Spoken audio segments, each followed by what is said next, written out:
Hello everyone, hope you're doing well. Today we're having a look at another user mission, and this is actually of Indian descent, the HAL HF-24 Marut, the Mark I variant. Now what is interesting about this machine is it is the first Indian jet fighter, and it was not just the first Indian developed jet aircraft, it was also the first Asian jet fighter which would go beyond the test phase and go into successful production and then active service, as long as you don't count obviously the Soviet Union. So this actually has a really interesting place in history. The user mission itself is created by Nova29R. Now if you don't know who Nova is actually quite famous when it comes to the War Thunder community. He has created planes which already are in games, such as the TAR-154, the IR-81C, the Scimitar, and also the Arado 196. I'll leave a link in the description to the user mission, but I do definitely say you should follow this guy just to see what he's creating, because he makes some amazing models and a lot of them do end up in the game. This actual user mission itself is looking at a very early version of the Marut and also a very early version of the design itself, so the model. So understand that it's not completely finished yet and nowhere near finished, but it's an interesting thing where we can use it to have a chat about the vehicle itself and generally what we may see in the future. So where does this machine come from? Well, as we said, it's from India, but its roots are from Germany, and that's because of Kurt Tank. Now, if you don't know who Kurt Tank is an incredibly famous World War II designer who did a bit of stuff post-war as well. He is famous for many of the Focke-Wulf aircraft that you know and love. In the pre-war period, he's probably best known for the Focke-Wulf 200, the Condor, which we actually have in game. Obviously a vehicle which was able to create a non-stop flight from Berlin to New York City, showing that transatlantic air travel was possible. And during the Second World War, his biggest achievement was of course the Focke-Wulf 190, which obviously was a incredibly good design when it was first introduced, and also he was known for the TAR-152 plus many others. But post-war he did also do some stuff as well. He ended up in Argentina, funnily enough, and ended up creating a bunch of different jet designs, one of them eventually becoming the IAE-33 Pulki 2 in Argentina. And then after going from Argentina, he ended up in India and ended up working on this project with the Hindustan Aircraft Limited, which was the company behind it. So Kurt Tank eventually ended up here and helped design this thing, or did design this thing. And it basically meant that the Marut project was able to get off the ground.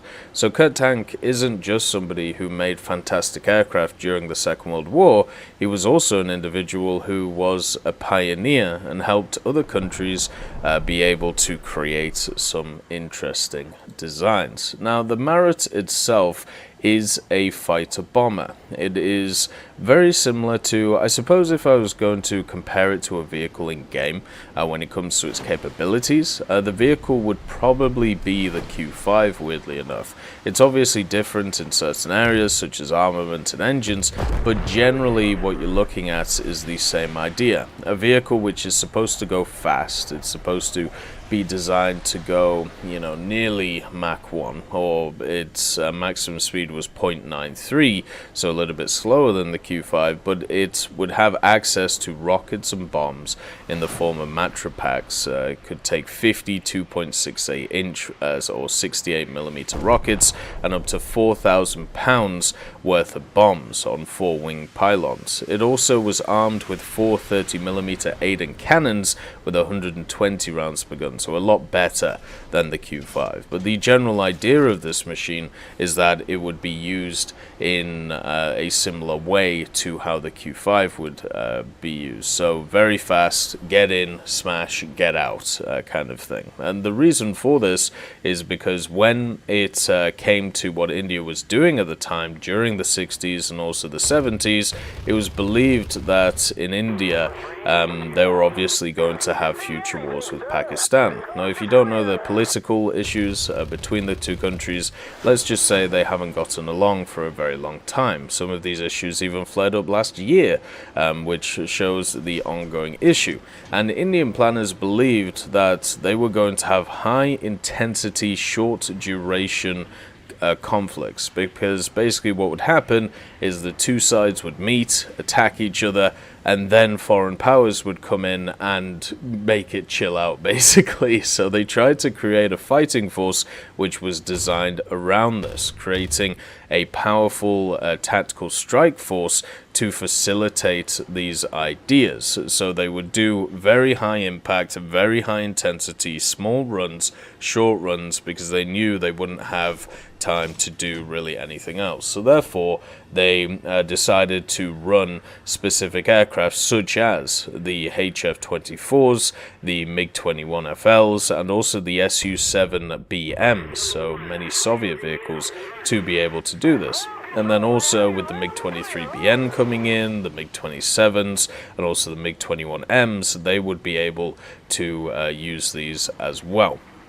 Now, generally, the HF-24 would be designed for these roles, but it still wasn't perfect for this. So even though it was introduced in 1967 and retired in 1990, it was always seen as slightly weaker as some of the counterparts that were around at the time. Remember, the majority of countries are running around with supersonic aircraft, even in the ground form. Think about the Su-7s, which even the Indians were using themselves.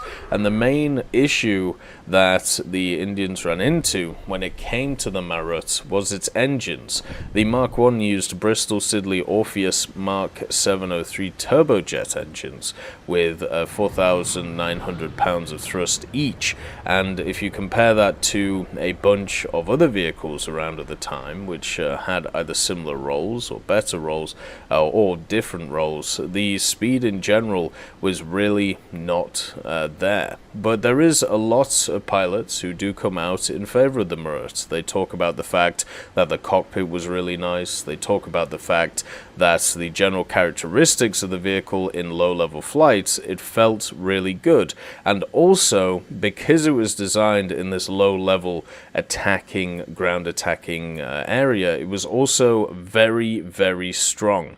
The actual structure itself was designed to be able to even cut through trees and survive, and even through lines of communication such as telephone lines and even stuff like that. So from that point of view, you know, it was actually really sturdy. It was really good. It did have a few technical failures though.